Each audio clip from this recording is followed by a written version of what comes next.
श्रद्धालुओं, जय श्री कृष्णा, जय श्री राम, जय श्री राधे राधे, जय श्री महाकाल।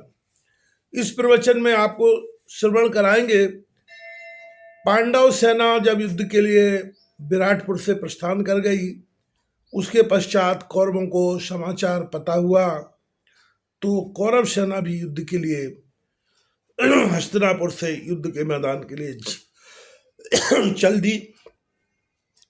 और कहते हैं कि उधर समाचार पाकर दुर्योधन 60,000 छत्रधारी राजाओं के सहित 11 अक्षौणी सेना लेकर कुरुक्षेत्र को चल दिया।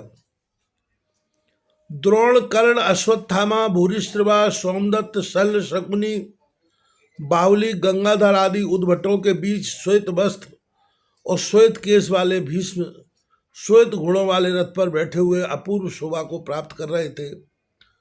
उनके मस्तक में ब्रह्मचर्य के कारण सूर्य जैसी किरणें निकल रही थी।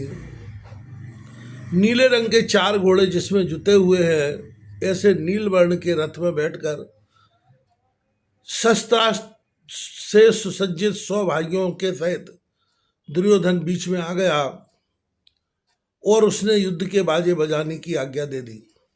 तुरंत ही शंख, मृदंग, नगाड़े आदि का शब्द त्रिलोकी में व्याप्त हो गया।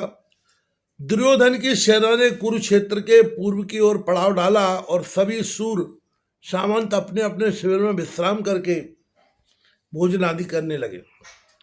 दोनों ओर के राजाओं ने अपनी अपनी सेना की उस टुकड़ी को भेज दिया जो कि युद्ध के लिए भूमि को एक सा खोदकर बनाती है। उस टुकड़ी ने 7-7 योजन भूमि को चारों ओर से खोदकर एक सा बना दिया। वैशंपायन जी ने कहा कि हे जन्मेजय, इसके बाद दुर्योधन ने भीष्म, द्रोण आदि को परामर्श के लिए बुलाया। उन सब के आ जाने के बाद उचित शिक्षा के लिए वेद व्यास जी दुर्योधन के पास गए। व्यास मुनि को प्रणाम करने के बाद दुर्योधन ने कहा कि हे महाराज, मैंने पांडवों से युद्ध करना निश्चय कर लिया है, सो आप कृपा करके इसका भविष्य हमें बतलाइए। ऐसा वेद व्यास जी को दुर्योधन कहने लगा।